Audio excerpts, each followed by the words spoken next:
தொகுதி மறுசீரமைப்பு என்ற பெயரில் அரசியல் ஆதாயம் தேட பாஜக முயற்சி செய்வதாக தமிழக முதலமைச்சர் மு.க.ஸ்டாலின் ஒரு பெரிய குற்றச்சாட்டை வைத்திருக்கிறார்.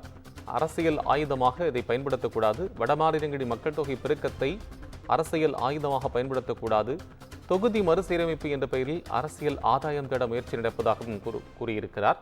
மக்கள் தொகை அடிப்படையிலான தொகுதி மறுசீரமைப்பு மக்கள் தொகையை கட்டுப்படுத்தும் முயற்சிகளை தடுக்கும் என்றும் அவர் கூறியிருக்கிறார். வட மாநிலங்களின் மக்கள் தொகை பெருக்கத்தை அரசியல் ஆயுதமாக பயன்படுத்த முடியாது என்று முதலமைச்சர் மு.க.ஸ்டாலின் கூறியிருக்கிறார். கூடுதல் விவரங்களுடன் தலைமை செய்தியாளர் சிவா இணைப்பில். சிவா, உங்கள் விவரம்.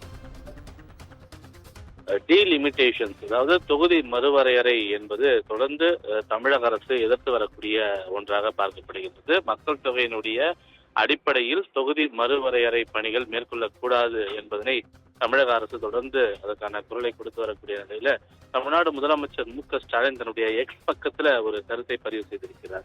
அதுல வடக்கினுடைய மக்கள் தொகை பெருக்கத்தை வைத்து தெற்கை அமைதிப்படுத்த ஒரு அரசியல் ஆயுதமாக பயன்படுத்த முடியாது என்பதை தமிழ்நாடு முதலமைச்சர் மு.க.ஸ்டாலின் தன்னுடைய எக்ஸ் பக்கத்தின் வாயிலாக பதிவு செய்திருக்கிறார்.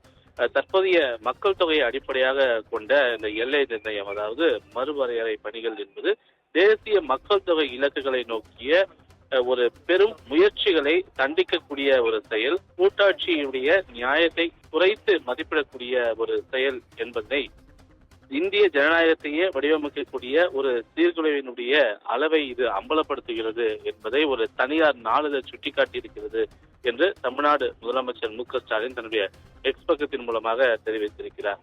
உண்மையிலேயே ஒரு நியாயமான உரிமைகள் பதிக்கப்படாத தொகுதி மறுவரையறையை நாங்கள் எதிர்பார்க்கிறோம் என்ற ஒரு கருத்தையும் தமிழ்நாடு முதலமைச்சர் மு.க.ஸ்டாலின் தன்னுடைய எக்ஸ் பக்கத்தில் பதிவு செய்திருக்கிறார். கோபால், உங்கள் விவரங்களுக்கு நன்றி.